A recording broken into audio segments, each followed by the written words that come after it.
how was this not a bigger story? Is that a failure of the media, the fourth wall, it's just interesting for me to look at it from my position, not knowing much about it, then kind of learning a little bit, going, whoa, this guy was doing some dastardly stuff. I mean, the latest information to come out, the drawings, not just the Trump drawing, but the drawing with the kids with the balloons, and then the guy, I mean, this is bananas, right? Like, we're talking about some, and whatever, the interview with Ghislaine Maxwell, where, she said basically half the cabinet is in there. I mean, how did this not get opened up earlier is my question.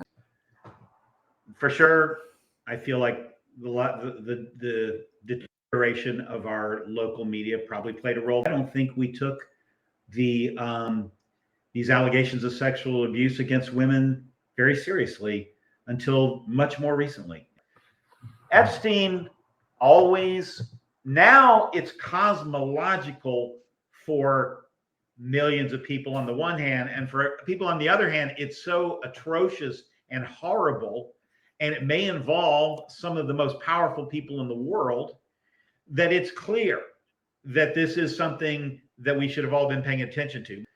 What I can't understand is why, when he died in that prison cell, that didn't become the biggest story in the country for months. That smelled bad to everybody. If you weren't paying attention up until that point, and then you heard even a couple of the details, like his minders fell asleep, this guy's clearly guilty, powerful people are involved, he's likely to tell the full story, and then all of a sudden he's dead under ridiculous circumstances that make it kind of look like something out of Goodfellas.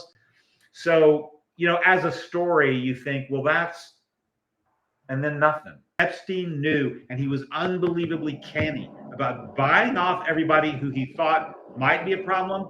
And the mistake he made was imagining that women don't count. So maybe you can see if there's a silver lining in this horrible case, which obviously there really isn't. But one thing you can see is maybe a growth curve of understanding about whose voices count. This cannot simply be shoved under the rug. He's dead now. Why didn't it go away? Right? Why didn't it successfully get buried after he was convicted, after he committed suicide, after, it was acknowledged as a crime? It's still with us.